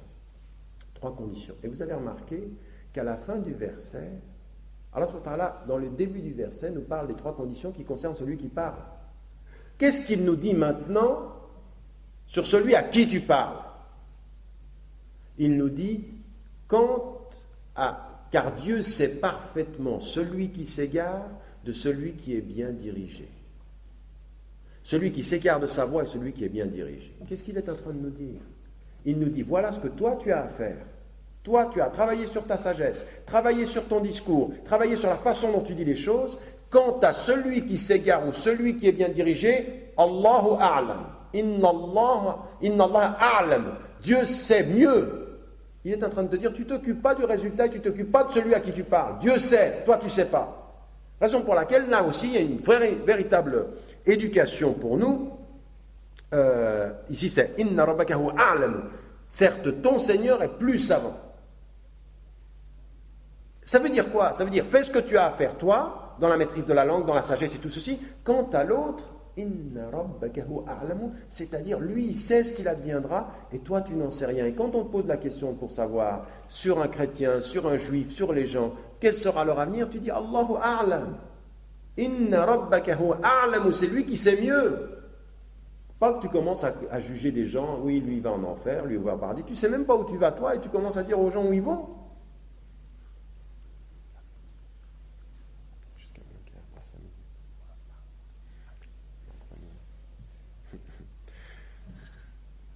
Bien, on est d'accord? On est d'accord sur les 5 minutes. On est d'accord sur le fait qu'il ne faut pas aller plus loin que ce qui nous est donné. Dieu seul sait ce qu'il adviendra des gens à qui tu t'adresses. Toi, tu as un travail à faire. Fais ce que tu as à faire. Quant à ce que tu ne sais pas, laisse-le. Allah subhanahu wa ta'ala sait mieux. Et dès que nous avons vu cela, nous entrons maintenant, et c'est la dernière partie, nous entrons maintenant dans les 3 versets médinois. Allah subhanahu wa ta'ala nous a parlé des caractéristiques de ce halal et de ce haram, de cette voie. Il nous a parlé du premier type d'action que nous avons à faire de nous à nous-mêmes. On est d'accord avec Ibrahim alayhi salam. Il vient de nous dire maintenant comment nous devons être avec les gens, avec des choses très précises. Raison pour laquelle, chers frères et chères sœurs, là de ce point de vue, il faut être très précis. Ces versets qui sont répétés par les musulmans, il faut les étudier, il y a des qualités chaque fois qui sont mises en évidence, les éléments de la communication élémentaire, ce que tu es, ce que tu dis, comment tu le dis. Quant à celui à qui tu le dis, Dieu sait ce qu'il adviendra de lui, tu n'en sais rien. Et après il te dit, dans toute cette voie, attention, si tu es agressé, réponds de la même façon, mais il vaut mieux être doué d'endurance, cela est meilleur pour ceux qui sont endurants. Il y a 3 messages dans ce verset. Première des choses, autant cette dimension est à la Mecque, autant elle est inscrite à Médine. Oui, c'est à la Mecque que c'est révélé être. Regardez comment c'est. On sait qu'à la Mecque, qu'est-ce qu'il devait faire? Il devait témoigner. Mais en même temps, à Médine, il devait construire et résister à l'agression. Et il nous met exactement dans notre même situation. C'est comme s'il nous parlait à nous. Tu es en Europe, tu dois témoigner, et en même temps, tu vas avoir la situation conflictuelle, tu vas avoir des difficultés. Et il te dit une chose, si tu appelles à cette voie, si tu fais ce que tu as à faire, ne t'attends pas à ce que tout le monde te salue et te frappe sur l'épaule. Tu vas être agressé, tu vas être critiqué. Pas parce que c'est toi, Fulan ou Allan, c'est pas pour ça. Abraham, il a vécu la même chose. Le prophète, il a vécu la même chose. De sa propre famille insulté, de sa propre famille lutté, des gens qu'il aimait. Tous les prophètes qui sont venus avec ce message n'ont rencontré que 2 attitudes fondamentales. Ils n'ont jamais laissé quelqu'un indifférent. Jamais. Ils ont eu ceux qui les ont aimés et accompagnés, ils ont eu ceux qui les ont détestés et combattus. Et c'est comme ça, c'est la vie. C'est-à-dire attention, comprenez-moi bien, il ne faut pas chercher, parce que certains sont aussi comme ça. Plus ils sont en conflit, plus ils ont l'impression que c'est islamique. Alors c'est les koffars, alors tu vois, plus je suis en lutte avec les koffars, plus je suis musulman. Non, on n'a pas dit ça. Nous, on est des propagateurs de paix. Mais quand tu propages la paix, quand tu propages l'amour, et quand tu propages le bon exemple, et quand tu propages l'éthique, tu vas trouver des gens qui n'ont pas du tout le respect de cela. Et il va y avoir de l'agression. Ici, Allah subhanahu wa ta'ala, il nous dit, et il nous fait comprendre, si vous êtes agressé, eh bien, répondez de la même façon, et il nous met une touche en plus. Mais quant à ceux qui sont patients, la patience est meilleure. Qu'est-ce qu'il nous dit? Il nous parle cette fois-ci, encore une fois, nous sommes dans la tradition d'Abraham, et il nous place à mi-distance de la tradition juive et de la tradition chrétienne. De la tradition juive, ce qui était resté, c'est la loi du talion, œil pour œil. Tu fais ça, tu recevras ça. Et ce qui a été la réforme de la tradition chrétienne par rapport à ça, c'est quoi? C'est justement non. Tu ne réponds pas au mal par le mal. Tu me frappes sur la joue droite, je te tends la joue gauche. Et ça, quand on le comprend très profondément, pas simplement littéralement comme certains d'entre nous le font, mais dans le vrai message d'amour qu'il y a, c'est une parole très forte. Mon amour et ma spiritualité va plus loin que ton agressivité. Bien, on a ces 2 éléments-là. Et qu'est-ce que nous dit Allah subhanahu wa ta'ala? Il nous dit, le premier message manque de cette spiritualité. Mais le deuxième message est au-delà des forces de l'humanité. On ne peut pas répondre comme ça. Et qu'est-ce qu'il nous enseigne? Il nous enseigne, quand vous êtes agressé, quand vous voyez des gens qui... Donc, premier message, vous allez l'être. Deuxième message, quand vous êtes agressé, manifestez la capacité que vous avez de répondre. En d'autres termes, je ne suis pas là pour me faire marcher sur les pieds. Je ne vais pas laisser les gens m'humilier. Je ne vais pas laisser les gens m'insulter. Tu m'attaques, je suis présent. Tu es injuste, je me bats pour la justice. En d'autres termes, Allah subhanahu wa ta'ala qui nous enseigne à être présent en face de cette adversité, à être présent en face de l'agression. Mais il ajoute une chose, justement pour nous faire dépasser la réponse du mal par le mal, en nous disant, mais quant à ceux qui sont endurants, c'est meilleur pour ceux qui sont doués d'endurance. En d'autres termes, il nous dit, soyez présents, mais dans un acte de grandeur spirituelle, montrez que vous êtes capable de dépasser cela. Mais soyez présents. C'est-à-dire, soyez présents et répondez dans la nécessité et montrez que vous avez juste cet élément en plus qui montre la force de votre spiritualité sur votre capacité à répondre. Et ça, c'est une chose très importante. Et qu'on trouve, et c'est ce que nous enseigne l'islam. On a dans le verset coranique, qu'est-ce qu'il nous dit? Inna Allah ya'muru bil 'adl wal ihsan. Les commentateurs, qu'est-ce qu'ils ont dit? Ils commandent la justice et l'excellence.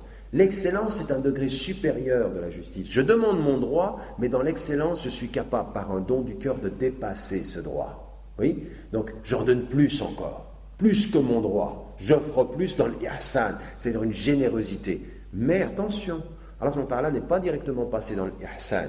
Il a dit l'adl, c'est la première étape. Et ça, c'est très important. C'est-à-dire qu'on est présent. Ça n'est pas un amour démissionnaire. C'est une miséricorde au-delà de la justice, jamais sans la justice. J'aimerais bien que vous compreniez ça, c'est très important. C'est pas l'idée que je démissionne de mon droit à la justice, non, je vais jusqu'à la justice et dans un don du cœur, je suis prêt à le dépasser. Mais justice, il y a.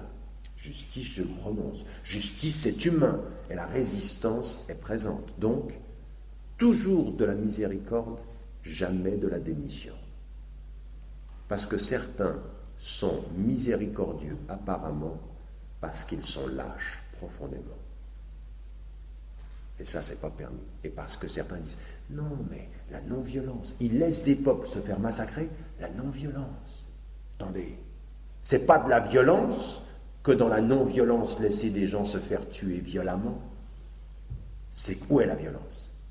Ça, c'est une vraie question qu'on doit se poser. Alors, Allah nous dit non, il faut être présent. Et il dit au prophète, par rapport à ça, wasbir. Il répète dans 2 versets 4 fois sabr, comme étant le compagnon de la route. Abraham, alayhi salam, son compagnon de route, c'est sabr. Sabr, patience, endurance, persévérance tout à la fois. Et il lui dit, wasbir wa ma sabruka illa billah. Sois patient et ta patience, elle doit être en Dieu. Ça veut dire quoi? Ça veut dire que si tu oublies ton lien avec Dieu, tu vas perdre patience et tu vas être très humain, trop humain. Humain au point de pouvoir faire le mal, humain au point de vouloir parfois répondre au mal par le mal. Attention, il n'y a qu'une seule façon d'atteindre l'ihsan, une seule façon d'atteindre au-delà de la justice, l'excellence, être pour Dieu, avec Dieu, pour lui, dans cette dimension. C'est-à-dire de le dépasser. Ne jamais démissionner avec les hommes, mais être persévérant et endurant en Dieu. Sobre. Et c'est pour ça qu'on demande à Allah subhanahu wa ta'ala, fais descendre sur nous la patience. Fais descendre sur nous l'endurance. C'est-à-dire, enseigne-nous cela. Ja'alna min sabirin. Fais de nous des êtres persévérants et endurants. Et Allah subhanahu wa ta'ala, il lui dit, sois de ceux-là, sois de cette patience-là. Donc, 4 fois le terme sabr en 2 versets pour dire c'est à ça que tu dois t'attacher. Mais regardez, il y a encore un élément qu'il ne faut pas qu'on oublie.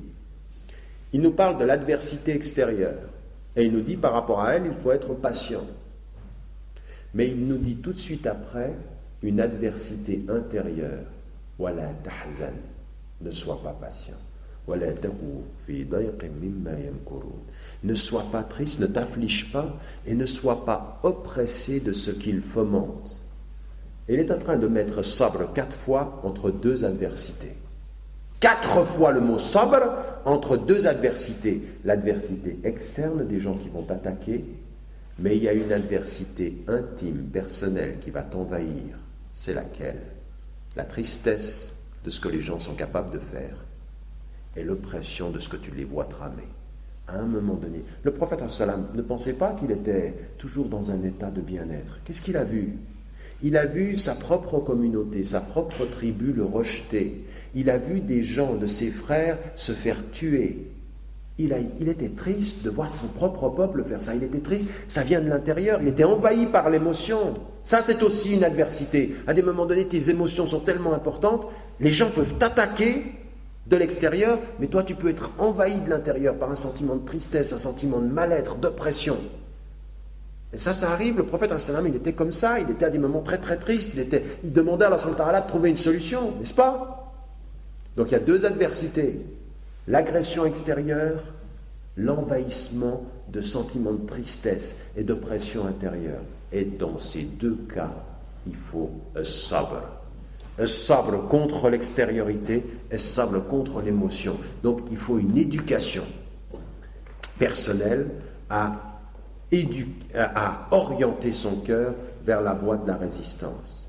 Donc comprenez bien ce qui nous est mis ici. وَلَا تَحْزَنْ عَلَيْهِمْ وَلَا تَكُوا فِي ضَيْقٍ مِمَّا يَمْكُرُونَ. Attention à une chose qui est très importante aussi dans le cœur de chacun d'entre nous, c'est que vous avez des qualités de cœur. Vous vivez dans une société avec des gens qui sont vos amis, n'est-ce pas? Qui sont vos amis et qui sont des gens avec lesquels vous partagez le quotidien. Puis à des moments donnés, vous les voyez, ils peuvent dire sur vous, ou faire sur vous, ou même par rapport à votre propre religion, avoir des attitudes qui sont des attitudes peu respectueuses de vos origines, peu respectueuses de ce que vous êtes. Puis tout à coup, vous sentez l'émotion comme ceci. À des moments donnés, cette émotion, elle vous fait peur parce que vous vous dites, si je n'étais pas ce que je suis, peut-être que je leur ressemblerais. Et ça, c'est une adversité contre laquelle il faut lutter. Si pour éviter le conflit, tu as envie de ressembler à qui s'oublie, alors il y a beaucoup de chances pour que tu t'oublies toi-même. Donc il faut lutter contre cette adversité du cœur aussi, cette émotivité. L'émotion, c'est une grande qualité, ça dépend où tu la places.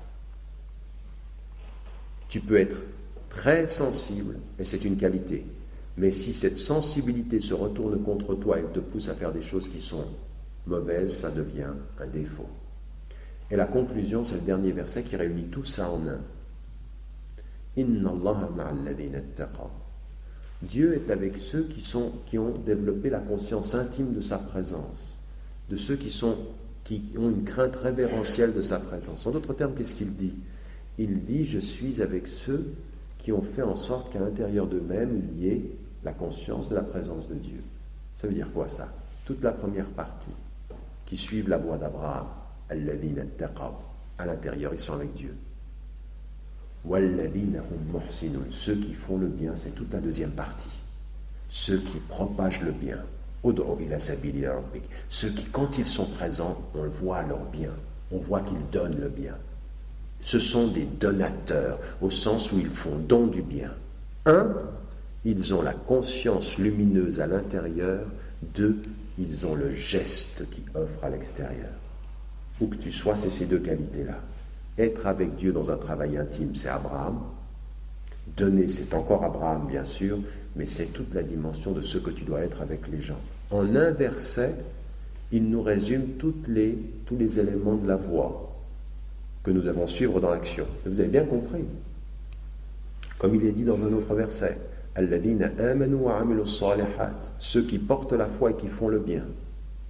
La vraie question, elle est celle-ci. Dès que tu dis la foi, dès que tu dis taqwa, alladhina taqaw, dès que tu dis je porte une foi, dès que tu dis je porte une relation avec Dieu dans mon cœur, immédiatement ce qui doit en sortir, c'est la visibilité de l'action du bien. Alladhina hum muhsinun, ils font le bien. Alladhina amilu salihat, qui font des actes de bien. En d'autres termes, porter la foi et être un témoin de cette foi dans l'action de bien. C'est ce que nous avons à faire.